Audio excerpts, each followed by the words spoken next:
ایمان کے جو دین اسلام ہے، ایمان ہے، اس کے تین آداب ہیں۔ تین آداب ہیں ایمان کے۔ پہلا آدب کیا ہے کہ ہم دین کو کامل تصور بھی کریں اور سمجھیں اور اس پر عمل پیرا ہوں، یعنی دنیا و آخرت پورا سنوارنا، دنیا داری کو بھی درست کرنا اور دین کو بھی درست کرنا، یا دنیا کو بھی درست کرنا اور آخرت کو بھی درست کرنا، یہ ایمان کے آداب میں سے پہلا ادب ہے۔ دوسری چیز ایمان کا جو دوسرا ادب ہے وہ کیا ہے کہ قرآن نے اور پیغمبر اسلام نے جس جس چیز سے منع کر دیا ہے، یعنی جو حرام چیزیں ہیں، ان تمام سے اپنے آپ کو بچا لینا ایمان کا دوسرا ادب ہے۔ تیسری چیز جو ایمان کے ادب کے اندر آتی ہے کہ نبی مکرم صلی اللہ علیہ وسلم کی سیرت جو ہمیں بتاتی ہے، آپ کی سیرت کو سامنے رکھنا اور بلا چوں چرا اس پر عمل پیرا ہو جانا، یہ ایمان کا تیسرا ادب آتا ہے۔ تو گویا ایمان کے یہ تین آداب ہیں جو ایک انسان کو پورے کرنے چاہیے، کہ جو سیرت طیبہ کے اندر ہمیں کہا گیا، جو ہم نے پڑھا، جو ہم نے سنا، بلا چوں چرا اس پر عمل پیرا ہو جانا۔ پھر جو حرام چیزیں ہیں ان سے اپنے آپ کو بچانا، وہ قرآن نے بیان کی یا پیغمبر اسلام نے بیان کی، ان تمام چیزوں سے اپنے آپ کو بچا لینا اور دین کو کامل سمجھنا۔ ایمان یا دین کو کامل سمجھنا کہ دین صرف دنیا داری، صرف آخرت نہیں ہے، بلکہ دنیا بھی بنیادی طور پر کیا ہے، دین کا حصہ ہے۔ تو ان تین آداب کو ہم نے ملحوظ خاطر رکھنا ہے۔ اس کے بعد ایمان کے درجات آتے ہیں۔ تو ایمان کے تین ہی درجے ہیں جو شریعت نے ہمیں بتائے ہیں، جو دین نے ہمیں بتائے ہیں۔ پہلی چیز قرآن کہتا ہے یا ایھا الذین آمنوا آمنوا باللہ ورسولہ والکتاب الذی نزل علی رسولہ، کہ اے ایمان والو ایمان لاؤ اللہ پر، اس کے رسول پر اور اس کتاب پر جو اس نے اپنے رسول پر نازل کی۔ یا ایھا الذین آمنوا آمنوا باللہ ورسولہ والکتاب الذی نزل علی رسولہ۔ پھر اس کے بعد ہر وہ بات، یعنی ایمان کے درجے میں پہلی چیز جو آتی ہے وہ ہے علم، دوسری آتی ہے عرفان اور تیسری آتی ہے ایقان۔ علم کیا ہے؟ جاننا۔ ایمان کا پہلا درجہ کیا ہے؟ علم، جاننا۔ جیسے ہم قرآن پڑھتے ہیں تو الذین یؤمنون بالغیب، ہم رب کو بن دیکھے مانتے ہیں۔ ایمان کا درجہ کیا ہے؟ یہی ہے نا، الذین یؤمنون بالغیب۔ متقین کی صفات ہے ابتدا سے ہی سورہ بقرہ کی ابتدا میں الف لام میم ذالک الکتاب لا ریب فیہ ھدی للمتقین الذین یؤمنون بالغیب، کہ ایمان کا پہلا درجہ کیا ہے کہ ہم یہ علم حاصل کر لیں یا یہ جان لیں بن دیکھے اللہ کو ماننا، یہ علم کہلاتا ہے۔ اب یہ کیسے مانا جائے؟ یعنی ہم رب کو تو ہم نے دیکھا نہیں ہے، کسی نے نہیں دیکھا رب کو، تو اب ایمان کیسے لایا جائے؟ بالغیب، بن دیکھے ایمان لایا جائے۔ اور کس کے کہنے پر؟ نبی مکرم صلی اللہ علیہ وسلم کی گواہی پر ہم گواہی دیتے ہیں کہ رب کی ذات موجود ہے۔ یہ ہمارا ایمان ہے۔ رب کے اس کہنے پر، نبی کے کہنے پر کہ رب کی ذات موجود ہے، ہم ایمان لاتے ہیں کہ اللہ کے نبی سچ فرما رہے ہیں، رب کی ذات موجود ہے۔ اقبال علیہ رحمہ کے بارے میں آتا ہے، ان کے ایک فلسفی استاد تھے، تو فلسفہ پڑھ رہے تھے تو آپ سے اس نے پوچھا، فلسفی نے، استاد نے پوچھا کہ تم اتنے بڑے فلسفی ہو، فلسفہ پڑھ رہے ہو اور پھر بھی تم ایسی باتیں کرتے ہو کہ تم کہتے ہو کہ اللہ موجود ہے، مسلمان کہتے ہیں کہ اللہ موجود ہے، تم کیسے اس پر یقین رکھتے ہو اس چیز کے اوپر؟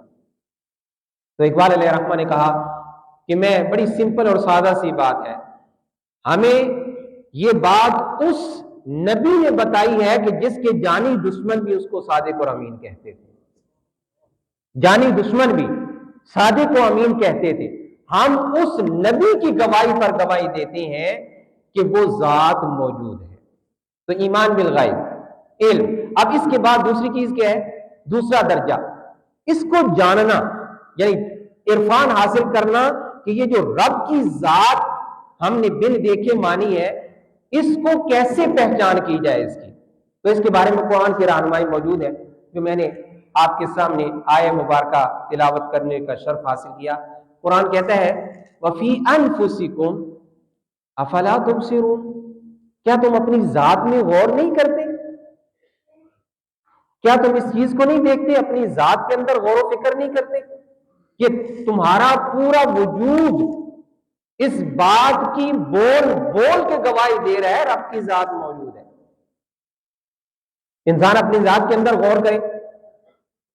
انسان سانس لیتا ہے، کھانا کھاتا ہے، انسان ہاتھ پاؤں ایک بڑے منظم اور مربوط نظام کے تحت انسان کو بنایا گیا، اور اس کے اندر اگر موازنہ کیا جائے نا تو کائنات کے اندر پھیلی ہوئی چیزیں اور انسان کی ذات کے اندر پھیلی ہوئی چیزیں آپ کو مشترک نظر آئیں گی، بہت سی چیزیں۔ انشاءاللہ کبھی موقع ملا تو اس پر بھی، کیونکہ میرا موضوع نہیں ہے، موقع ملا تو سمپل دیکھیں، نہریں جاری ہوتی ہیں تو رب تعالیٰ نے یہ آنکھوں کے اندر بھی نہریں رکھی ہوئی ہیں۔ انسان روتا ہے نا، آنکھوں سے آنسو جاری ہوتے ہیں، تو رب تعالیٰ نے یہ ایک مثال بیان کر دی ہے۔ بہت سی اور مثالیں ہیں، کیونکہ وقت میرے پاس کم ہے، میں اپنے موضوع پر رہوں گا۔ تو عرفان حاصل کرنا، پہچان حاصل کرنا۔ قرآن نے ایک اور مقام پر فرمایا سَنُرِيهِمْ آيَاتِنَا فِي الْآفَاقِ وَفِي أَنفُسِهِمْ حَتَّى يَتَبَيَّنَ لَهُ أَنَّهُ الْحَقُّ۔ قرآن کیا کہتے ہیں؟ سَنُرِيهِمْ، ان قریب ہم دکھا دیں گے اپنی آیات۔ کیا آیات؟ فی الآفاق، جو کہ پوری کائنات میں پھیلی ہوئی ہیں، وفی انفسہم، اور تمہاری اپنی ذات کے اندر جو موجود ہے، کہ جس سے تم یہ پہچان کر سکو کہ رب کی ذات موجود ہے۔ تو گویا دوسرا درجہ ایمان کا کیا آ جاتا ہے کہ اس کی پہچان کی جائے، اس کا عرفان حاصل کیا جائے کہ رب کی ذات موجود ہے، کیونکہ جو جو انسان اس کے اندر آگے بڑھتا چلا جائے گا اس کا ایمان اور ہی پختہ ہوتا چلا جائے گا۔ کیونکہ دیکھیں، انسان کسی چیز کو دیکھتا ہے نا تو اس کو بڑا خوبصورت اور حسین ہے، ہم کیا کہتے ہیں؟ سبحان اللہ، اس کی تعریف ہم بیان کرتے ہیں، اللہ کی تعریف بیان کرتے ہیں کہ اللہ نے کتنا عظیم شاہکار بنا دیا ہے، اللہ رب العزت نے کتنا حسین منظر بنا دیا ہے۔ تو یہ کس کی تعریف ہے؟ اس رب کی تعریف ہے کہ جس نے اس کائنات کے اندر اور انسان کی اپنی ذات کے اندر اتنی نشانیاں چھوڑی ہیں کہ انسان اگر غور کرتا چلا جائے تو اس کا ایمان پختہ ہوتا چلا جاتا ہے۔ پھر اگلا درجہ جو یقین کا درجہ آتا ہے کہ اس ایمان کا اگلا درجہ کیا ہے کہ انسان کو یقین ہو جائے۔ اب اس حوالے سے حضرت عزیر علیہ السلام کا ایک واقعہ قرآن نے بیان کیا ہے۔ حضرت عزیر علیہ السلام ایک بستی کے قریب سے گزرے۔ مفسرین کرام نے لکھا ہے یروشلم جو ہے یہ وہ بستی تھی جو کہ تباہ ہو چکی تھی، آپ اس کے قریب سے گزرے، آپ کو خود یقین تھا لیکن آپ عین الیقین چاہتے تھے کہ میں دیکھنا چاہتا ہوں کہ یہ جو بستی والے ہیں یہ کب تباہ ہوئے اور ان کو پھر دوبارہ زندہ کیسے کیا جائے گا، کیونکہ آپ تو نبی تھے، آپ کو تو اس چیز کا یقین تھا، لیکن آپ عین الیقین کرنا چاہتے تھے۔ تو اللہ رب العزت نے آپ پر 100 سال تک موت طاری کر دی۔ قرآن نے اسی حوالے سے بیان فرمایا اَنَّا يُحْيِي هَٰذِهِ اللَّهُ بَعْدَ مَوْتِهَا، کہ میں یہ دیکھنا چاہتا ہوں کہ یہ دوبارہ کیسے زندہ ہوں گے۔ تو اللہ رب العزت نے فرمایا بعد موتها فَأَمَاتَهُ اللَّهُ 100 عَامٍ ثُمَّ بَعَثَ، 1 سال تک آپ نیند کی حالت میں یا مردہ ہونے کی حالت میں رہے، آپ پر موت طاری کر دی گئی، ثم بعث، پھر آپ کو اٹھایا گیا اور فرمایا گیا کم لبس، کتنا عرصہ تو ٹھہرا رہا نیند کی حالت میں؟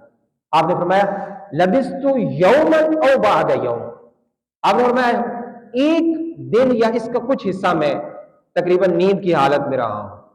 تو اللہ رب العزت نے فرمایا بل لبثت 100 عام، 100 سال تک تیرے اوپر یہ طاری رہی ہے. اب آگے کیا فرمایا؟ فرمایا دیکھو نا اپنے اس کھانے کو، جو کھانا تم لے کر آئے تھے وہ گل سڑ گیا، اس کا نام و نشان نہیں رہا. وہ گدھا جس پر آپ آئے تھے اس کی ہڈیاں بھی گل سڑ گئی ہیں اس 100 سال کے اندر، لیکن رب تعالیٰ نے آپ کو سلامت رکھا ہے. تو جو ذات اصل چیز تو ہے نا عدم سے وجود میں لانا، ایک مرتبہ پیدائش کے بعد دوبارہ زندہ کرنا یہ مشکل نہیں، اصل تو ہے عدم سے وجود میں لانا. تو مارنے کے بعد دوبارہ زندہ کرنا ہمارا بنیادی عقیدہ ہے. باس بعد الموت ہمارا بنیادی عقیدہ ہے. تو وہ ذات یقینی ہے. اور اس ایک اور بھی بہت مثال ہے، حضرت ابراہیم علیہ السلام کے حوالے سے بھی مثال ہمیں ملتی ہے. آپ نے یہ کہا تو اللہ رب العزت نے فرمایا 4 پرندوں کو لو، ان پرندوں کو ذبح کر کے قیمہ کر کے ان کا گوشت آپس میں ملا کر علیحدہ علیحدہ پہاڑوں کی چوٹیوں پر رکھ دو، پھر ان پرندوں کو آواز دو تو دیکھنا کیسے وہ اڑ کر آتے ہیں اور ان کا ریشہ ریشہ الگ ہو کر وہ دوبارہ پرندے بن جاتے ہیں. تو آپ نے اپنی آنکھوں سے اس چیز کا مشاہدہ کیا. یہ ہے بعض بعد الموت. تو ہمارا یہ ایمان اور یقین رب کی ذات موجود ہے، اس کا عرفان حاصل کرنا، اور ساتھ ساتھ تیسری چیز کیا ہے کہ اس کا یقین رکھنا، کیونکہ جتنا آپ بڑھتے چلے جائیں گے آپ کا ایمان پختہ اور مضبوط ہوتا چلا جائے گا.